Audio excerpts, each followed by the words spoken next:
अस्सलामुअलैकुम। आज का टॉपिक स्टार्ट करते हैं organic molecules and inorganic molecules. Chemistry के अंदर मॉलिक्यूल्स को दो बेसिक ब्रांचेस के अंदर डिवाइड कर दिया गया है, organic molecules and inorganic molecules. अगर ऑर्गेनिक केमिस्ट्री या ऑर्गेनिक मॉलिक्यूल्स का ओल्ड कॉन्सेप्ट की बात करें तो ओल्ड कॉन्सेप्ट ये था, the organic molecules are those molecules synthesize within the body, synthesize within the living body.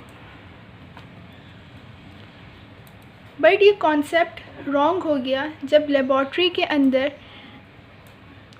Organic molecules की सिंथेसिस स्टार्ट हो गई। उसके बाद ऑर्गेनिक मॉलिक्यूल्स की न्यू डेफिनेशन और मॉडर्न डेफिनेशन दी गई, जो कि डेफिनेशन है molecules containing carbon as basic element bonded covalently with hydrogen atom. Means कि ऑर्गेनिक मॉलिक्यूल्स वो मॉलिक्यूल्स होते हैं जिसके अंदर कार्बन एक्ट करता है as a basic element.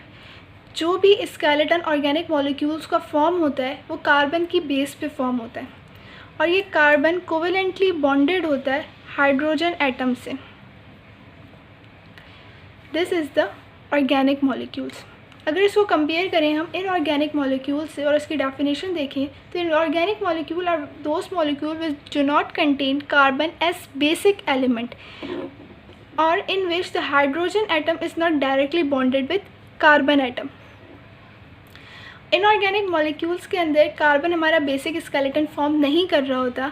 Second, वो कोवेलेंटली और डायरेक्टली बॉन्डेड भी नहीं होता हाइड्रोजन एटम से।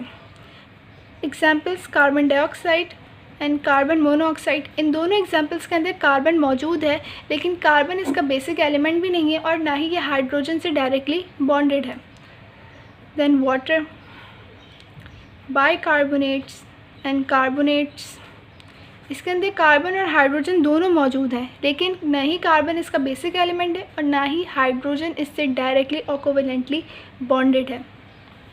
अब कार्बन की ऐसी कौन सी करेक्टरिस्टिक्स हैं कि ये ऑर्गेनिक मॉलिक्यूल्स फॉर्म करते हैं और ऑर्गेनिक मॉलिक्यूल्स के अंदर एक बेसिक स्ट्रक्चर, बेसिक एलिमेंट का रोल प्ले करता है और अनलिमिटेड ऑर्गेनिक मॉलिक्यूल्स की प्रोडक्शन कराता है।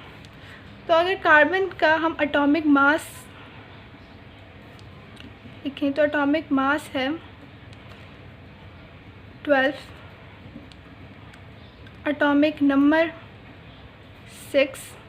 एटॉमिक मास देखें तो एटॉमिक मास बहुत कम है, so it is one of the light element. Atomic number पे इसका स्ट्रक्चर ड्रॉ करें, that is the nucleus. First orbit में 2 इलेक्ट्रॉन, लास्ट शेल के अंदर 4 इलेक्ट्रॉन्स। अब इसके लास्ट शेल के अंदर 4 इलेक्ट्रॉन्स हैं, मीन्स कि इसे 4 इलेक्ट्रॉन्स ही और चाहिए अपना ऑक्टेट कंप्लीट करने के लिए। इट्स मीन कि ये 4 बॉन्ड्स फॉर्म करेगा ताकि इसका ऑक्टेट कंप्लीट हो जाए। 4 बॉन्ड्स फॉर्म करेगा मीन्स कि it has a maximum capacity of bond formation.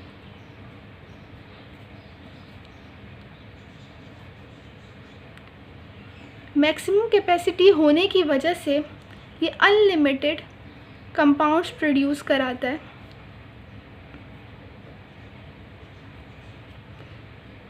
Unlimited organic molecules की प्रोडक्शन कराता है।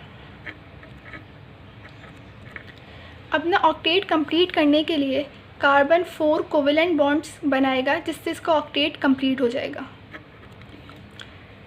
Now monomer and polymer. What are the monomers?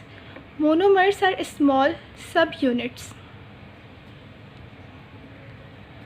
and polymers are long chain of monomers.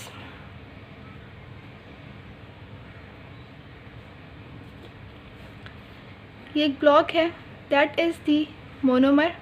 अगर monomer से polymer की formation हो रही है तो डिफरेंट मोनोमर्स एक दूसरे से कनेक्ट होंगे और एक पॉलीमर की फॉर्मेशन करेंगे। उस प्रोसेस का नाम क्या है जिससे मोनोमर पॉलीमर के अंदर कन्वर्ट हो जाते हैं? That process called as the condensation, and the second name is dehydration synthesis.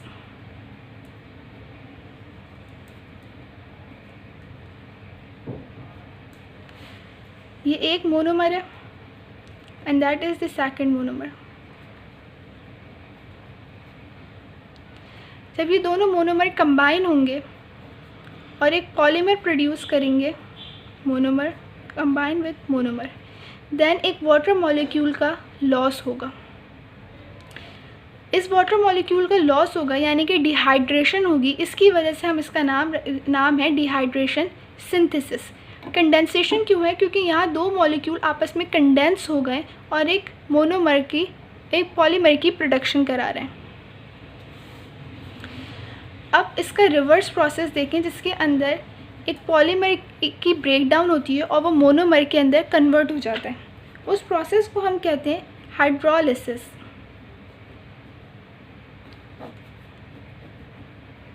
ये दोनों मोनोमर्स आपस में कनेक्टेड हैं, इट्स मीन कि ये एक पॉलीमर है, इन्होंने एक चेन फॉर्म कर ली है। यहाँ पे वाटर के साथ ये रिएक्ट करेंगे, वाटर हम प्रोवाइड करेंगे और ये ब्रेक हो जाएंगे वापस से मोनोमर में। हाइड्रोलिसिस मीन कि हमने इसको वाटर प्रोवाइड करा और ये ब्रेक हो गया। वाटर का H आयन एक तरफ चला गया और OH आयन एक तरफ चला गया और ये वापस से मोनोमर बन गया। ह्यूमन बॉडी के अंदर डिफरेंट मैक्रो मॉलिक्यूल्स होते हैं जो बॉडी के अंदर डिफरेंट रिएक्शंस परफॉर्म कर रहे होते हैं। These macro molecules are basically polymers that are formed by the combination of monomers.